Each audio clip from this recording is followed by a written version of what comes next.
तो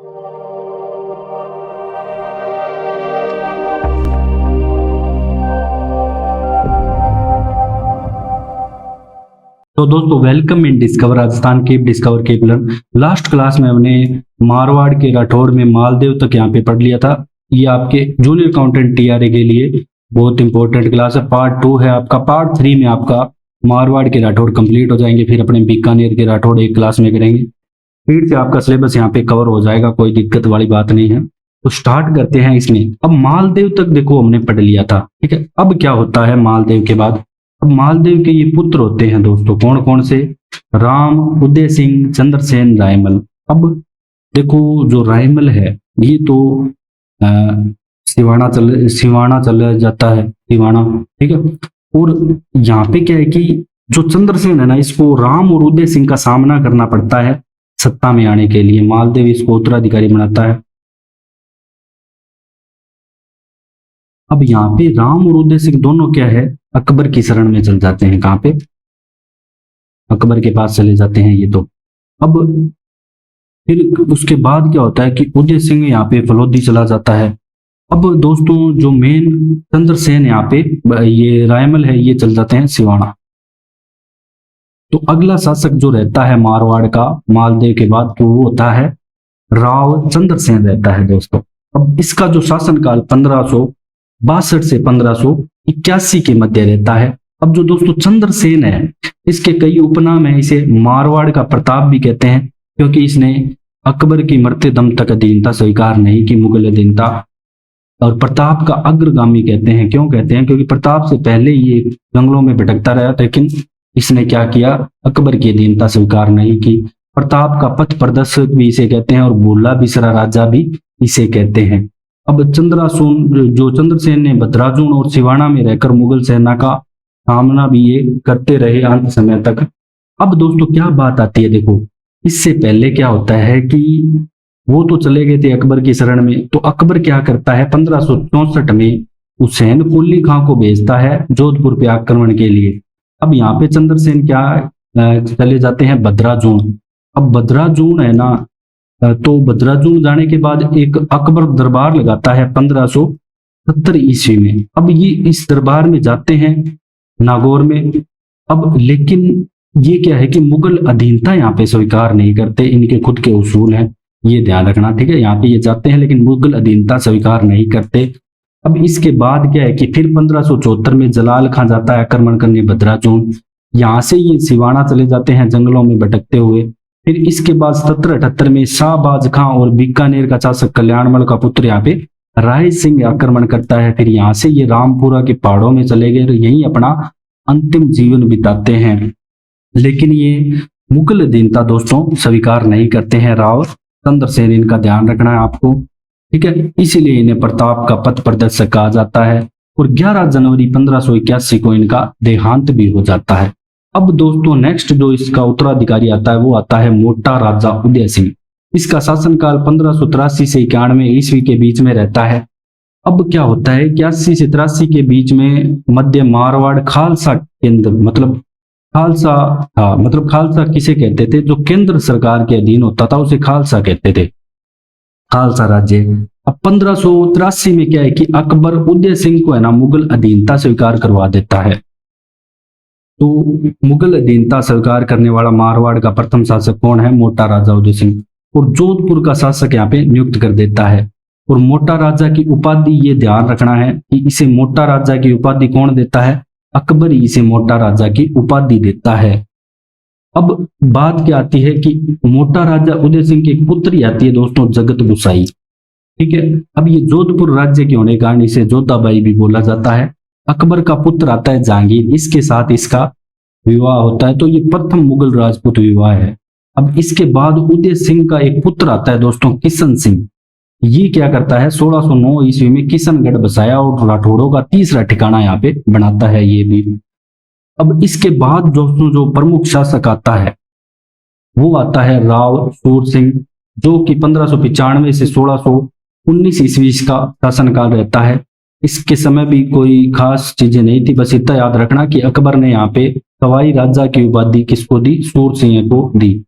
तो सवाई राजा की उपाधि राव सूर सिंह को किसके द्वारा, अकबर के द्वारा दी गई। और सवाई राजा की उपाधि अकबर ने किसे दी, सूर सिंह ने दी। तो सॉरी, अकबर ने सवाई राजा की उपाधि किसे दी, राव सूर सिंह को दी, मारवाड़ के। तो ये दोनों चीजें यहाँ पे आपको क्वेश्चन में कैसे पूछा जा सकता है। और जोधपुर में सूर सागर ये तालाब भी बनाया, ये तो आप आराम से याद रख सकते हो कि सूर सागर तालाब बनवाते हैं, ठीक है। और खुर्रम के मेवाड़ अभियान में भी सूर सिंह सम्मिलित था, ठीक है। और 1615 में जो गोगुंदा में खुर्रम और महाराणा अमर सिंह की मुलाकात के समय भी यहाँ पर उपस्थित था।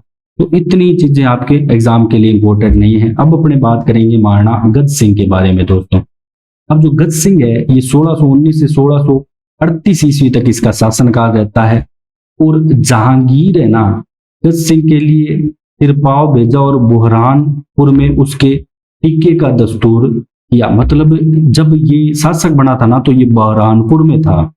उसके बाद इसे 3000 जात और 2000 जात का मनसब, ठीक है, सवार, इसकी जगह आप सवार कर लेना। और झंडा और राजा की उपाधि यहाँ पे जहांगीर देता है, किसे, गज सिंह को राजा की उपाधि देता है। एक और ध्यान रखनी है जो मोस्ट इंपोर्टेंट आपको एग्जाम में याद रखनी है, गज सिंह को दल थम्बन की उपाधि भी यहाँ पे जहांगीर देता है 1621 ईस्वी में। किसकी उपाधि, दल थम्बन की उपाधि देता है। तो ये भी आपको याद रखनी है, दल थम्बन की उपाधि बहुत इंपॉर्टेंट है आपकी एग्जाम की दृष्टि से। अब अपने चलते हैं नेक्स्ट। देखो अब क्या है कि गज सिंह के दोस्तों पुत्र आते हैं दो। कौन कौन से आते हैं, एक तो आता है अमर सिंह राठौड़, इसे मिलता है नागौर परगना। अब यहाँ पे क्या है कि इसकी प्रेमिका आती है नारा बेगम। अब ये इसके प्रभाव में आके जसवंत सिंह को उत्तराधिकारी बना देता है और ये चला जाता है कहाँ पे, वहां दिल्ली दरबार में। दिल्ली दरबार में चला जाता है तो वहां पे इसको नागौर परगना दिया जाता है अमर सिंह राठौड़ को। अब यहाँ पे जब अमर सिंह राठौड़ है ना दोस्तों आगरा गया था एक बार, तो वहां इसके साथ अनबन होगी किसकी, शाहजहां के सेनापति सलावत खां की। तो ये क्या है, एक वार में है ना इसको काट दिया पूरा सलावत खां को अमर सिंह राठौड़ ने कटार से। तो इसलिए इसे कटार का धनी भी कहते हैं। कटार का धनी किसे कहते हैं, अमर सिंह राठौड़ को कहते हैं। और इनकी हत्या है ना अमर सिंह राठौड़ की इनके साले द्वारा धोखे से ही कर दी गई थी। अब आपको 1644 की मतीरे की राड़ पता होगी, तो ये ध्यान रखना है। गिंगोली पर्वतसर युद्ध 1544 और 1644 क्या है, मतीरे की राड़ है। मतीरे की राड़ किसके बीच में होती है, नागौर के अमर सिंह राठौड़ के बीच में और बीकानेर के करण सिंह के बीच में होती है। देखो तो मतीरे की बेल है ना ये लगाई जाती है बीकानेर रियासत में, और जो मतीरे लगते हैं वो जाके लगते हैं कहाँ पे, नागौर में। अब यहाँ पे लड़ाई छिड़ जाती है और वैसे ये विवाद था, सीमा विवाद था, बस एक और कुछ नहीं था, सीमा विवाद। और इसमें जीत करण सिंह की होती है अंत में, ठीक है। हालांकि ये खुद शासक यहाँ पे लड़ने नहीं आते दोनों। फिर बात करते हैं दोस्तों महाराणा जसवंत सिंह। तो 1638 से 1678 ईस्वी तक इनका शासनकाल रहता है जसवंत सिंह का। अब 26 दिसंबर 1626 को बुरहानपुर में इसका जन्म होता है, ठीक है। और आगरा पहुंचने पर इसका प्रथम बार राज्य अभिषेक होता है और इसे शाहजहां द्वारा 4000 सवार का मनसब भी दिया जाता है। इसके अलावा फिर 1640 में जब ये जोधपुर पहुंचता है तो इसका दूसरी बार यहाँ पे राज्य अभिषेक होता है। तो इसका 2 बार राज्य अभिषेक हुआ। कब, पहले तो आगरा में हुआ, फिर यहाँ पे जोधपुर में, मतलब गद्दीनशीनी का उत्सव भी यहाँ पे बनाया गया। और 1645 ईस्वी में आगरा को इसको प्रबंधन भी सौंप दिया गया। अब क्या है कि इसको कंधार अभियान पर भेजा शाहजहां ने और वहां वीरता दिखाने पर इसका मनसब 6000 जात और 6000 सवार का कर दिया। अब दोस्तों उत्तराधिकारी युद्ध होता है जिसे धर्मत का युद्ध कहते हैं 1658 में। वहां पे शाहजहां क्या करता है कि इसे कहता है कि 7000 जात व सवार का मनसब देकर दारा औरंगजेब के विरुद्ध लड़ने को भेजता है, जबकि जीत औरंगजेब ही जाता है। तो जो धर्मत है ये जगह आती है दोस्तों कहाँ पे, मध्य प्रदेश में जगह आती है। तो 1658 ईस्वी में जो धर्मत का युद्ध होता है, दारा सिंह यहाँ पे हार जाता है, औरंगजेब यहाँ पे जीत जाता है कासिम खां के विश्वासघात के कारण, ठीक है। कासिम खां की अनबन हो जाती है जसवंत सिंह से। अब जसवंत सिंह का देखो पूरा मनसब यहाँ पे औरंगजेब बंद कर देता है, बहाल कर दिया। और औरंगजेब ने शाही यहाँ पे डेरे को भी लूटा। तो औरंगजेब का शाही डेरा था उसको भी जसवंत सिंह ने लूटा और इसे गुजरात का दोस्तों सूबेदार भी नियुक्त किया। अब इससे पहले क्या होता है कि जयपुर के शासक आते हैं, जयपुर के शासक आते हैं, जो आमेर के शासक होते हैं दोस्तों, वो क्या करते हैं, इनकी सुलह करवा देते हैं। इसकी औरंगजेब और जसवंत सिंह की यहाँ पे सुलह करवा दी जाती है, ठीक है, जय सिंह की सहायता से। अब क्या बात होती है, अब जमरूद में 1678 में इसकी मृत्यु हो जाती है। जसवंत सिंह की मृत्यु कहाँ पे होती है, जमरूद में। और मारवाड़ का अंतिम शासक था जिसने बल व प्रभाव से अपना सम्मान बनाए रखा। मतलब ये क्या है कि स्वतंत्र प्रकृति का था, अपने हिसाब से चलता था, मतलब ऐसे नहीं कि ये मुगलों के हिसाब से चल रहा है। और इसके समय एक मंत्री आते हैं मुणोत नैणसी, जिन्होंने मारवाड़ पगड़ानी विकृत और नैणसी ख्यात लिखी। तो ये किसके समय के मंत्री ये पूछा जा सकता है, तो मारवाड़ के महाराजा वंश सिंह के समय के हैं। और अन्य दरबारी विद्वानों की बात करें तो सूरत मिश्र, नरहरिदास, नवीन कवि और बनारसी दास। इसके अलावा दोस्तों दलपत मिश्र आते हैं, तो ये पूछा जाता है, मोस्ट इंपोर्टेंट है आपके एग्जाम में। तो दलपत मिश्र ने क्या रचना की, जसवंत विलास की। इसके अलावा जो जसवंत सिंह है ये खुद ग्रंथ लिखते हैं। उपरोक्त सिद्धांत सार और भाषा भूषण इनके द्वारा ही लिखा जाता है। फिर निर्माण कार्य की अगर बात करें तो दोस्तों इनकी रानी आती है एक अतिरंग देव, ये जान्ना सागर तालाब बनवाती है जोधपुर में, जिसे शेखावत जी का तालाब भी बोला जाता है। तो ये ध्यान रखना है, जान्ना सागर तालाब किसने बनवाया।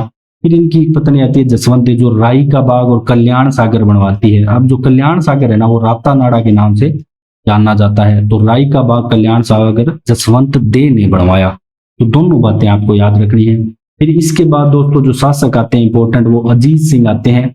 1679 से लेकर 1724 तक यहाँ पे शासनकाल रहता है। लाहौर में इनका जन्म होता है। अब यहाँ पे औरंगजेब क्या करता है, इसे कैद कर लेता है। कैद करने के बाद क्या होता है कि दोस्तों यहाँ पे एक आते हैं दुर्गादास राठौर, एक आती है वाघेली महिला जो गोरा दाए के नाम से भी जानी जाती है, पूछा जाता है एग्जाम में। और इसे मारवाड़ की पन्ना दाए कहा जाता है। क्यों कहा जाता है, क्योंकि ये इसके कैद से ना इसे छुड़ाती है अजीत सिंह को। और अजीत सिंह को छुड़ा के ले जाते हैं कालिंदी गांव सिरोही में। वहां पे ये जयदेव पुरोहित के घर रुकते हैं और ये सुरक्षा यहाँ पे मुकुंदास खिच्ची के हाथ में होती है। अब यहाँ पे ये क्या करते हैं, असुरक्षित महसूस करते हैं। अब असुरक्षित महसूस होने पे ये चले जाते हैं मेवाड़ के राज सिंह के पास। राज सिंह इनकी सुरक्षा देता है। इसके बाद ये 1707 ईस्वी में ना अजीत सिंह यहाँ पे शासक बनता है दोस्तों मारवाड़ का, ठीक है। जोधपुर पे अधिकार 1707 में घटता है असली तरीके से। अब अजीत सिंह की यहाँ पे एक पुत्री आती है दोस्तों इंद्र कुंवरी, ये इसका विवाह कर देता है फरूख सैयद से, ठीक है। हिंदू मुस्लिम दोनों विधियों से ये विवाह करता है और अंतिम विवाह था ये और हिंदू मुस्लिम का। और ये जब मर जाता है ना तो ये अपनी पुत्री को यहाँ पे वापिस भी बुला लेता है। निर्माण कार्य की बात करें तो जोधपुर का फतेह महल इसके द्वारा बनवाया जाता है। इसके द्वारा मूल नायक घनश्याम मंदिर का भी निर्माण ये करवाता है अजीत सिंह।